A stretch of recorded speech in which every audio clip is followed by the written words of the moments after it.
गिबियावनो नोंथांमोनखौ आंनि चेनेलाव बयखौबो बरायनानै लानाय जाबाय। नोंथांमोना सानफ्रोमबोनि खौरां मोननो थाखाय आंनि एसबि रादाब इउटिउब चेनेलखौ साबस्क्राइब खालामनानै लादो। लोगोसे खौरांखौ मोजां मोनोब्ला लाइक, कमेन्ट आरो शेयार खालामनानै होदो।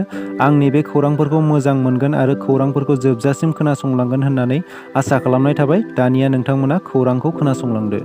दिनैनि गिबि खौराङाव दं। गोबाव समनिफ्रायनो मैदेरा मानसिखौ गाग्लोबनाय जाथाया सानफा एफा बारा जानायखौ नोजोर बोनानै प्रमद बर'नि दैदेननाय सरकारा मानसि आरो मैदेरनि सौग्रावलायनायखौ होबथानो राहा लानाय जादों। उदालगुरि जिल्लानि डिमाकुसि ओनसोलनि साहा ओनसोल 2 नं सनाजुलिनिफ्राय डिमाकुसिसिम 3 किल'मिटार गोजानसिम सलार फेन्सिं होनाय खामानिया जाफुंनायनि थाखाय मैया राइजोफोरनि थाखाय बेखेवना होयो हाग्रा बिफाननि EM रनजित बसुमतारी बिथाङा। आसाम सरकारा 6 सिडुल ओनसोलाव टेट आनजाद खुंनो थाखाय फोसावलाइ होबाय आरो बेनि अनलाइन एप्लिकेशना मैया एबा 5 मार्चनिफ्राय जागायबाय आरो एप्लिकेशननि लास्ट डेटआ 25 मार्चआव बेनि एडमिट कार्डखौ 15 एप्रिलाव होनाय जागोन आरो आनजादा 30 एप्रिलाव जागोन। आनजादा मा जिल्लायाव जागोन होननानै बुङोब्ला फारियै क'क्राझार, बाक्सा, उदालगुरि, डिमा हासाव, कार्बि आलं आरो सोनाब कार्बि आंलं जिल्लायाव। फैगौ 8 मार्चआव मुलुगनां आइजो सान। बोसोरफ्रोमबो हादरनि गेजेराव बे आइजो सानखौ खुंफुंनाय जायो। बेजों लोब्बा लाखिनानै दुलाराय बर' फरायसा आफादाबो फैगौ मुलुगनां आइजो सानखौ गाजा गोमजायै खुंफुंनो थाखाय आबुङै साखाफारा जादों। दुलाराय बर' फरायसा आफादा फैगौ 8 मार्चनि मुलुगनां आइजो सानखौ बे खेबाव कुमारिखातानि फाख्रिबारि गेजेर फरायसालिनि फोथाराव खुंनो लाहार फाहार खालामदों। तामुलपुर जिल्ला एबसुनि हेफाजाबाव खुंनो लानाय मुलुगनां आइजो सानखौ मिरु एबसुआ कुमारिखाता दख'रानि सिङाव फाख्रिबारि फरायसालिनि गेलेग्रा फोथाराव खुंनो थांखि लानायजों बे समाव गोख्रैयै लाहार फाहार जागासिनो। मैया मिरु एबसुनि गाहाय नेहाथारि खनिन्द्र बसुमतारीनि दैदेननायाव एबसुनि मोनसे हान्जाया फैगौ मुलुगनां आइजो सान खुंगोन जायगायाव थांनानै खौरां लाहैयो। बे समाव मिरु एबसुनि गेलेमु नेहाथारि गणेश बसुमतारी, रांगिरि सरनजित नार्जारी आरो बिरखां नार्जारीआबो बाहागो लायो। सुबुं सम्पद सोरजिनायनि थांखिजों आबादारिफोरखौ लानानै मोनसे फोरोंथाय होनाय मावबादा खुंदों। भारत सरकारनि नागालेन्ड सेन्ट्रेल इन्स्टिटिउट अफ हर्टिकालचारनि बानजायनायाव आबादारिफोरखौ फोरोंथाय होनाय आरो सुबुं सम्पद सोरजिनायनि मावबादा खुंनाय जायो। बाक्सा एग्र'फिड फार्मार प्रडिउसार कम्पानि लिमिटेडनि मददजों खुंनाय बे मावबादायाव जिल्लानि आबादारिफोरखौ बिगियानारि राहाजों फोरोंथाय होनाय आरो सुबुं सम्पद सोरजिनायनि सायाव सावराय मेलखौ खुंफुंनाय जायो।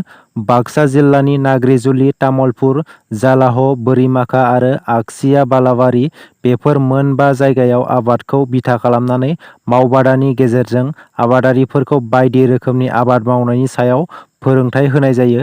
मिथिनो मोननाय बायदिब्ला हर्टिकालचारनि बेरेमोदै फिसिनाय, कफि गायनाय, स्ट्रबेरी आबाद, ड्रागन आबाद आरो आलु आबाद मावनायनि सायाव रोंगौथिफोरा फोरोंथाय होनाय जायो। गुवाहाटियाव बिजेपिनि दैदेनगिरिखौ गाग्लोबनाय जाथायजों लोब्बा थानाय कटन मुलुगसोलोंसालिनि सा 3 फरायसाफोरखौ हमदों। बिजेपि गुवाहाटि इउनिटनि गाहाय नेहाथारिखौ खमैबो 30 जनसो लाइमोनफोरनि हान्जाया लहानि रड आरो लावथिजों गाग्लोबदों। बे जाथाया थांनाय 4 मार्चनि सनिबारखालि रिजार्भ बेंक अफ इन्डियानि साखाथि गुवाहाटि रेलवे स्टेशनाव जादोंमोन होननानै मिथिनो मोन्दों। जाथायाव बोलि जानांनाय बिजेपिनि दैदेनगिरि बिजय फाथकआ जोबोद गाज्रियै गाग्लोबजानायाव देहा फाहामसालियाव थिसननो गोनां जायो आरो खर'आव गोब्राब जोखोम मोननायनि जाहोनाव मोन 21 ता सिलाइ सुथेनो गोनां जायो। बे गाग्लोबनाय जाथायजों लोब्बा थानायनि दायाव कटन मुलुगसोलोंसालिनि सा 3 फरायसाफोरखौ पुलिसआ हमदों। मिथिनो मोननाय बायदिब्ला कटन मुलुगसोलोंसालिनि हमजानाय सा 3 फरायसाफोरनि मुङा मृगांक काश्यप, ऋषिकेश दास आरो मौसुम महन्त होननानै मिथिनो मोननाय जादों आरो बिसोरखौ पानबाजार पुलिस थानानि लकआपआव दोननाय जादों। बे जाथायजों लोब्बा थानाय मुलुगसोलोंसालिनि गुबुन माखासे फरायसाफोरा खारखोमानानै दं। खारखोमानानै थानाय फरायसाफोरखौ थाबैनो नागिरनानै हमनाय जागोन होननानै पुलिस बिफाना फोरमायना होदों। दासान्दि नोंथांमोना तामिलनाडुआव जानाय जाथायनि सायाव एसेब्लाबो मिथिनो हाबाय। तामिलनाडुआ गोबां जौगाखांनाय रायजो, थेवब्लाबो बे जायगायाव बेबादि जाथाय जानाया सोमोनांथाव। तामिलनाडुआव जानाय जाथायनि गुबै जाहोना जादों बावैसो सिगाङाव हिन्दी राव रायज्लायग्रा एबा गुबुन रायजोनि सुबुंफोरा तामिलनाडुनि सासे थागिबि मानसिखौ बुदोंमोन होननानै मिथिनो मोन्दों। बेनि उननिफ्राय जाथाया गोबां गिथावना जालांबाय। गुबुन हारिनि सुबुंफोरा दायो बाहेरायाव जानला मोनलायै ओंखारनो हाया। बे जाथायनि गुबुन मोनसे जाहोना बेबो दि तामिलनाडु रायजोनि बाहेरनिफ्राय गोबां सुबुंफोरा बे जायगायाव खामानि मावनो थायो। जोंनि बर'फोरनिफ्राय लानानै बिहारि, बेंगलि, बाङालि बायदि बायदि। बैफोर सुबुंफोरा तामिलनाडु रायजोआव थानानै खामानि मावहैनायनि जाउनाव जायगानि मानसिफोरा खामानि मोनैनि जाहोनावबो बैफोर जाथाया जादों आरो तामिलनाडुनि सुबुंफोरा बाहेरनि खामानि मावनो थाहैनाय सुबुंफोरखौ होस्रांहरनो गोख्रों राहा लानायखौ नुनो मोनदों। दिनैनि खौराङा एसेनोसै। आसा खालामो नोंथांमोना खौरांखौ खोनासंनानै मोजां मोनबाय आरो खौरांखौ मोजां मोनदोंब्ला लाइक, कमेन्ट आरो शेयार खालामनानै होदो। सानफ्रोमबोनि खौरां मोननो थाखाय आंनि एसबि रादाब इउटुब चेनेलखौ साबस्क्राइब खालामनानै लादो। दिनैनि थाखाय एसेनोसै। बाय बाय।